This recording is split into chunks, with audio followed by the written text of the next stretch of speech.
Finish. As a Hashem, today's daf is Masechta Shavuos, daf Mem Tes 49. We're going to start from the bottom of 49. Amar Rav Huna. Basically, what the Gemara is discussing, just to finish off the parak, the Gemara is discussing, we learned in the Mishnah that certain people swear, right? So, and if you're swearing, once you're swearing, they can make you swear about something that you're not obligated in Shavuot at this moment. For example, let's say you're swearing a moide b'miktzas, right? You have a Shavuot moide b'miktzas. Somebody claims you owe 100, and you agree that you owe 50. So you chayev a Shavuot. The Torah, the Mishnah says milgalgilin olav, which means that we extend the Shavuot. Basically, what it means is that once you are swearing, the Bezdin could throw upon you, or the claimant could throw upon you another Shavuot about something, let's say you did in the past. Let's say you had a partnership. If I had a partnership with this person that's a claimant, and now we don't have a partnership anymore, he can make me swear that I was honest in the partnership. So megalgilin Shavuot, because to initiate a Shavuot, you can't do it if it's an old partnership. But if I'm making a Shavuot anyway for one claim, he could say, okay, now make a Shavuot for another claim. So now we're up to the bottom of the page. By the way, one of the things that we learned in our Mishnah is that if you're an employee and you go over to your employer and say, I didn't get paid, the Mishnah says, really, we should believe the employee. And no matter what he says, we believe him, because the employer is busy paying the bills and paying other employees. Is perhaps he forgot to pay this employee, so he's believed. But Chachamim said he should make a Shavuot to his boss, claim he wasn't paid, and then he could collect his salary. So so he's chayav a Shavuot. So Amar Rav Huna said, we go to the top of Mem Tes. Lakoil megalgalin. For every Shavuot, for every time you chayav a Shavuot, we can extend it and make you swear on other things. So if you mechayev a Shavuot moide b'miktzas to somebody, he could say, oh, I want you to swear about a partnership that you had with me years ago. Were you honest? Chutz, except misochir. If you're swearing because you're an employee, the employer cannot make you extend and make more Shavuos than you have to.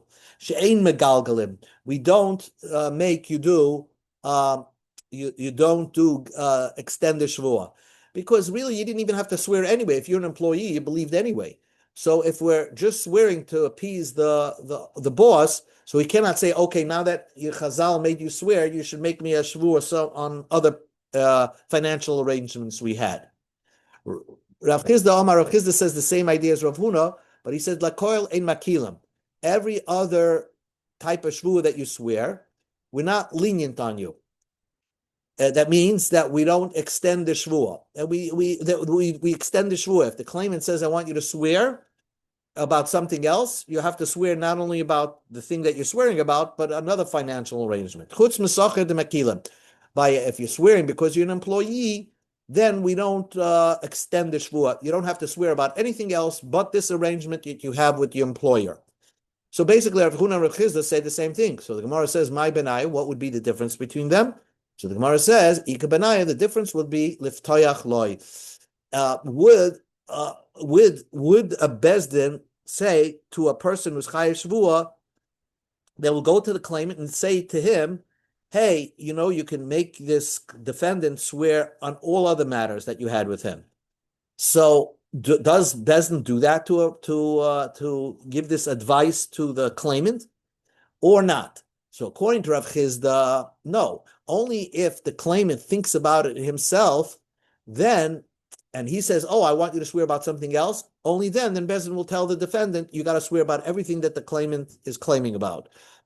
But according to Rav Huna, no, it's even worse. Lakol megalgalin. Even if the claimant didn't think about the Shavuot, lakol megalgalin, we initiate that the guy should swear about everything, not only whatever he's swearing now, but any other financial arrangements. Next thing the Mishnah says, the Mishnah said The final thing the Mishnah said, that Shavuos would cancel a Shavuah. For example, somebody before Shemitah, let's say in the 6th year, was a Moed b'Mitzvahs, and he was Chayiv a Shavuah. And then Shemitah came around, and he never got a chance to swear. So then, after Shemitah, he doesn't have to swear. The loan is still valid because it's the part that he denied paying, right? He says, I owe you 50, I owe you 50, but 50 I did not, you did not lend me. So that part, the thing that he denied, certainly is not going to be canceled. The loan will not be canceled by Shemitah because he's denying it. But not only that, the actual Shavuah, that if he was Chayav Shavuah on Erev Shemitah and Shemitah passed, then the obligation to swear gets canceled as well. How do I know that? These are the laws of Shemitah. Even a word that you're chayiv to swear to somebody, mishametes gets canceled Shemitah. Hadron law kol nishboim. Now we go to the Mishnah. Basically, this Mishnah is very simple. It's very simple, very simple rules. First of all, if someone makes, let's say, somebody comes to you and says, "Oh, I deposited by you an item," and you deny it, right? Right, you deny it. Let's say he said, "I deposited my cufflinks by you," and you deny it. And then you make a shvuah. I don't have it. I don't have your cufflinks. And then you want to do tshuva, right? So what does the Torah tell us? Torah tells us if you want to do tshuva, then you have to return the cufflinks. You have to pay 20% more, and you have to bring a carbon asham. So that's true if you swore that would have pottered you on something, that you would have been exempt from paying it. So you swore that it was going to be exempt, and really you were supposed to be obligated to pay it. However, let's say you're somebody, they make you swear on something, you swear, and you make a shvuah that you're not obligated to pay. And reality was you were also not obligated to pay, so then you wouldn't bring a carbon asham. So that's what the Mishnah says. The Mishnah is discussing the ideas of the 4 shoimrim. Actually, there are 3 shoimrim. The shomer chinam, the unpaid watchman, who's only chayev on nothing except peshia. If he was negligent, he's chayev.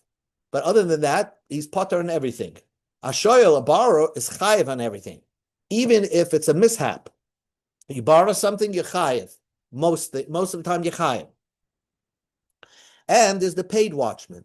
The paid watchman, it depends. If it was stolen or the animal just walked off by itself, got lost, then the paid watchman is obligated. But other than that, if it was a mishap or an oinus, or the animal died or got kidnapped, so then a paid watchman is not chayev. So now we'll understand the Mishnah. Shomer chinam, above shomer heim, there are 4 shomerim. There are actually 3 types of zoimim. Shomer chinam, there's the unpaid watchman, v'hashoel, a borrower, noisi sochar, a paid watchman, v'hasoicher, and a renter. A renter is like a paid watchman. So shomer chinam nishbal kol. A shomer chinam would swear on anything that happened to the animal, and then he's exempt from everything, right? Because he's unpaid. V'hashoel, a borrower, has the most responsibility. Mishalem al kol. He pays. Whatever happens, he's always paying.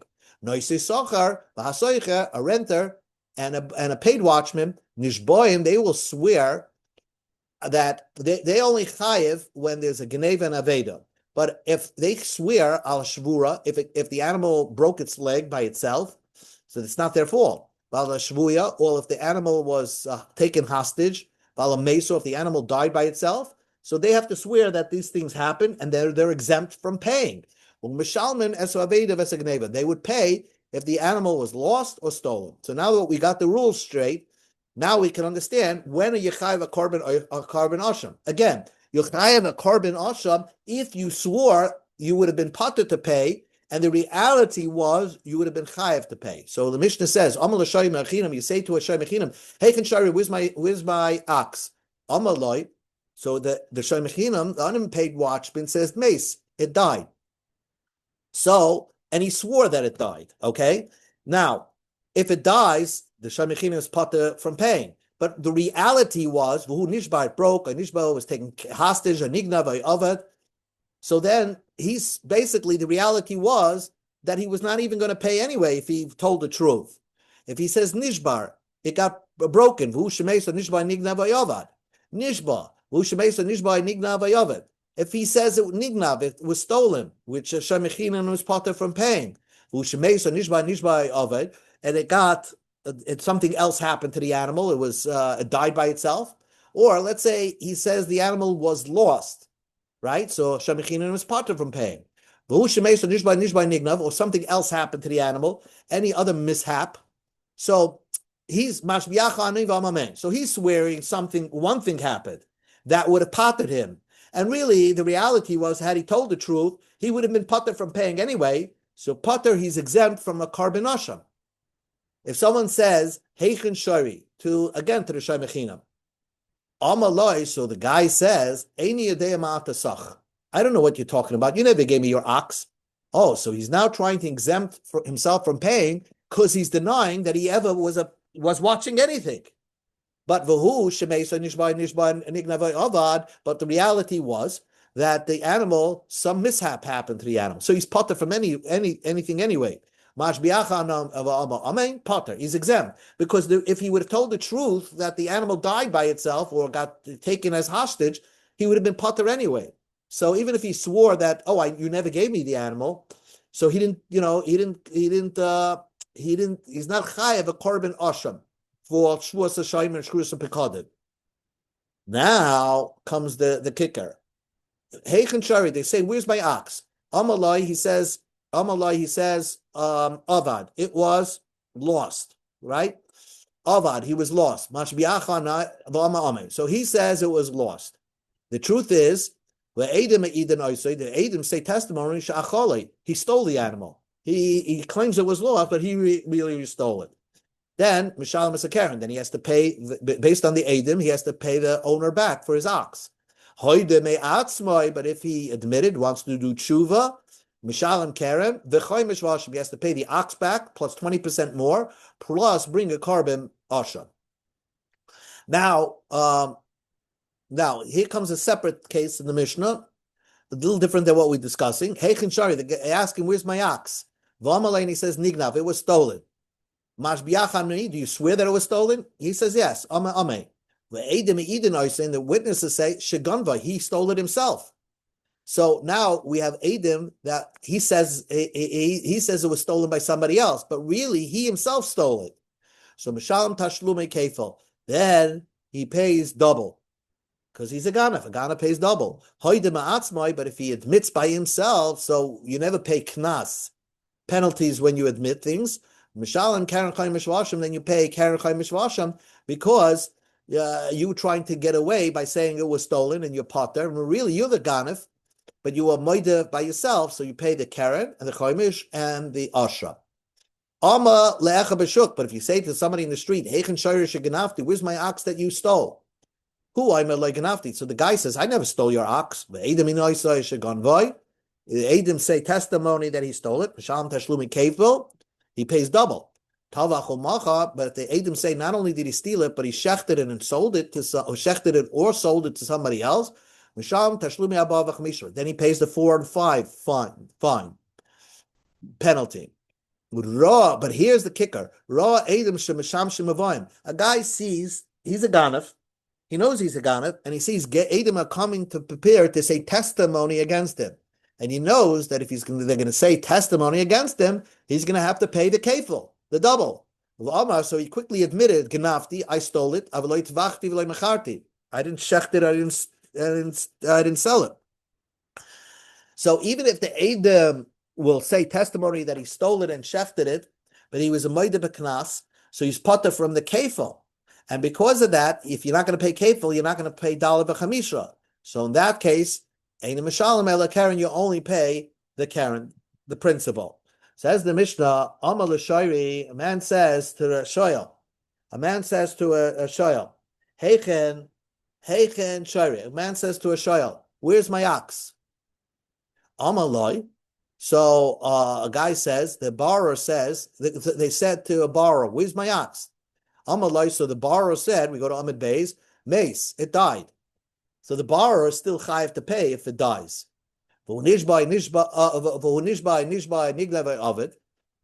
Something else mishap happened to it. So basically, he was chayiv to pay. And the reality was that he was also chayiv to pay. So in that case, you're not going to, you violate the carbon shomer, carbon, the Shavuos HaShomerim. So you're not going to bring a carbon asham. Again, Nishbar, he claims it was broken. Nishba, Nignav, Avad, Nignav.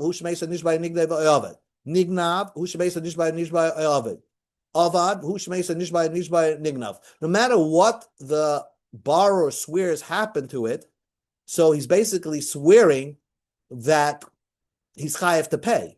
And the reality is, some other mishap happens to it, and a borrower always has to pay. So the borrower is exempt, simple, because he didn't try to make it the burden easier on himself. Again, the rule is that only if you swear to get out of paying, and reality is that you should be paying, only then you bring the keren, choimish, va'ashim. Then you pay, you find the keren, choimish, and ashim. Now look at this case. Eichin Shari, they go over to a borrower and says, "Where is my ox?" Amalai, so he says, "Amalai eni yedea ma'atasach." I have no idea what you're talking about. But really, he did have it. And he can't say, I never borrowed it, because Adam says you did borrow it, and a mishap happened to it. So he swore that he never borrowed it. And the reality was that he did borrow it, and some other mishap happened to the animal. So chayiv, then he's chayiv to pay, because he's chayiv the carbon asham, because he swore to try to get out of it. They say to a paid watchman, Heichen Shairi, where's my ox? Amalai mace. They said it died. And the reality is some other mishap happened to it. If he says nishbar, nishba, he says it was taken as a hostage. Nignav. Now, in these cases, up until this point, the paid watchman says that a mishap happened to it, so I'm exempt from paying. Let's say the animal died, but really the animal was kidnapped. So either way, he wouldn't have chayiv to pay. So he swore, and the reality is, when we find out the reality, he wasn't also chayiv to pay. So he's not chayiv a carbon asham. Let's say he swears that it was nignav. So it was stolen. So basically, a paid watchman would have to pay when it's stolen. But the reality was it was lost. So then the reality was he's chayiv to pay, and the shvuah was he's chayiv to pay. Avad, if he says it was lost, and it was actually stolen, again, he swore that it was lost, and the reality was that it was stolen, so he's always chayiv to pay. Potter, you're exempt from that carbon asham. But let's say he says a mishap happened. It's not my fault. But reality was that the animal was stolen or lost, and since he's a paid watchman, he's chayiv to pay. So he already took this shvuah. So then when he wants to do tshuva chayiv, he's chayiv a keren, choimish, and an asha. Avad niglav, he says it was lost or stolen. He says I'm chayiv to pay by saying it was lost or stolen. And then reality was that he wasn't chayiv to pay. A mishap happened to it. So then Potter, because he was trying to make it more worse than the reality. Reality is he doesn't have to pay, and he swore that I do have to pay. So then you Potter from this carbon asham zehaklal. This is the rule. Kol hamashana l'chayva l'chayva. You go from being obligated to pay, to a shvuah to being obligated to pay. Biptur liftur, from being exempt from paying to being exempt from paying. Biptur, from being exempt from paying, l'chayva, to being exempt, to being obligated to pay. In other words, by you swearing, you're making yourself obligated to pay. So then potter. Mechayva, the reality is that you are obligated to pay. Liftur, but you wanted to swear that you're not obligated to pay. So here's the key: mechayva liftur. The reality is that you're obligated to pay. And you're swearing that you're not obligated to pay. And then you realize you want to do tshuva, chayev, you chayev the korban asham. Zaklal, another way to remember it. But you're trying to make it easy for yourself by not being obligated to pay. Chayev, then you're chayev to pay if you're a liar. If you're trying to make it worse for yourself, that means you're unobligated to pay. And you swear that you're obligated to pay, potter, you're potter. Okay, that's the Mishnah. Let's finish the Gemara. Man Tana Abba Shomer. Who is the author of our Mishnah that says there are 4 watchmen? Amar Rav Nachman, Amar Rav Avua, Rav Meir he. That's Rav Meir. Amalei Rav Nachman, Mi Ketan Leslie Abba Shomer. Everybody holds there are 4 watchmen. So what's your question? Amalei. So the Gemara says, Rav Nachman answered, Hachi Kaminach. This is what I meant to say. Man Tana Dama Soicher Kanaisa Sachar Dami. The question is, our Mishnah compares a renter to a paid watchman. A renter has the same halachas of a paid watchman. Who's that, man the Amar? Amar Rababo, Amar Rababo. That's Rab Meir. Says the Gemara, Varamei Ipcha Shaminallah. Doesn't Rab Meir say the reverse? That's now we learned in the Mishnah, Soichesh Ketzah Mishalem, a guy who's a renter. What is he like? Rab Meir says, Kishomer Chinam. He's like an unpaid watchman. Rabbi Yehuda says, he's like a paid watchman.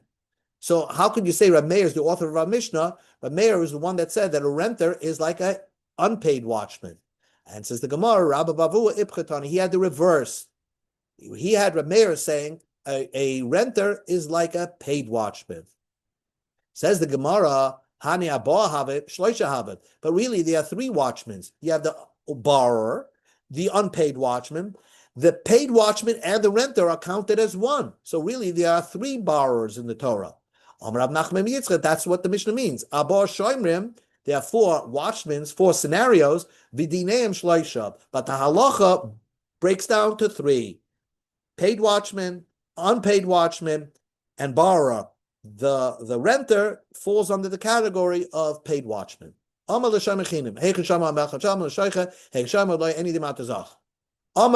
So let's say the guy is exempt from a korban asham, but which is called a Shavuous Shoimin. Shavuous Shoimin is when you do tshuva, you have to pay a karen, chaimish v'asham.